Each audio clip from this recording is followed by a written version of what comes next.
हिंदू मान्यताओं में अक्षय तृतीया को एक अत्यंत शुभ, पवित्र और सर्व सिद्धिदायक दिन माना जाता है। अक्षय का अर्थ होता है जिसका कभी क्षय ना हो, यानी विनाश ना हो। इसलिए माना जाता है कि इस दिन किए गए कार्यों का फल अनंत और स्थायी रहता है। इसका फल कभी नष्ट नहीं होता है, सदा अक्षय रहता है। माना जाता है कि इस दिन किए गए दान, तप और खरीदारी का फल कभी नष्ट नहीं होता है। इस दिन किए गए दान पुण्य का असली महत्व है। इस दिन दान करने से पितृ तृप्त होते हैं, जिसका पुण्य जन्म जन्मांतर तक साथ होते हैं। कुंडली के ग्रह दोष शांत होते हैं और आर्थिक समृद्धि आती है। इस दिन किए गए छोटे से दान का भी 10 गुना पुण्य प्राप्त होता है और पुरानी पाप धुल जाते हैं।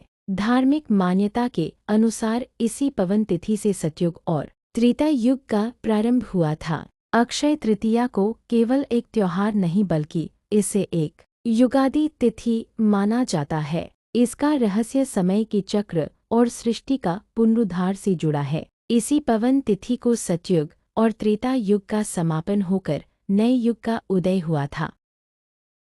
अक्षय तृतीया के दिन श्री कृष्णा और उनके परम मित्र सुदामा का मिलन निस्वार्थ प्रेम, भक्ति और दरिद्रता के नाश का प्रतीक माना जाता है। पौराणिक कथाओं के अनुसार इस पवित्र तिथि पर सुदामा ने द्वारका पहुंचकर कृष्ण को प्रेम से चावल की पोटली भेंट की थी, जिसके बदले कृष्ण ने उन्हें सुख, समृद्धि और अपार ऐश्वर्य प्रदान किया, जो कभी खत्म नहीं होता। यह दिन मित्रता की अटूट मिसाल के रूप में मनाया जाता है, जहां सामाजिक स्थिति राजा हो या निर्धन, प्रेम के आगे कोई मायने नहीं रखती। जैन धर्म में भी अक्षय तृतीया का दिन अत्यंत पवित्र माना जाता है, क्योंकि इसी दिन जैन धर्म की प्रथम तीर्थंकर भगवान ऋषभदेव ने अपना 1 वर्ष का कठिन उपवास समाप्त किया था। भगवान ऋषभदेव ने राजपाट त्यागने के बाद करीब 1 वर्ष तक बिना अन्न जल के तपस्या की थी और अंत में भगवान ने गन्ने का रस पीकर अपना उपवास तोड़ा।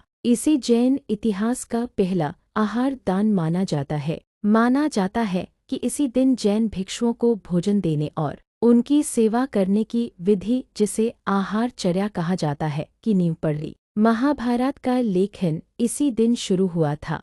अक्षय तृतीया ही वह पावन तिथि है जब भगवान गणेश ने महर्षि वेदव्यास के कहने पर महाभारत लेखन आरंभ किया था। लेखन में यह शर्त रखी गई थी कि लिखने के दौरान उनकी कलम एक पल के लिए भी नहीं रुकनी चाहिए। लेकिन लिखते समय जब गणेश जी की कलम टूट गई तो उन्होंने अपना एक दांत को तोड़कर कलम बना लिया और लिखना जारी रखा। इसी कारण उन्हें एकदंत भी कहा जाता है। अक्षय तृतीया के दिन लोग नया व्यापार शुरू करते हैं, नया घर खरीदने हैं, गृह प्रवेश करते हैं, पूजा पाठ करते हैं। अक्षय तृतीया का दिन पूरे साल में सबसे उत्तम माना जाता है।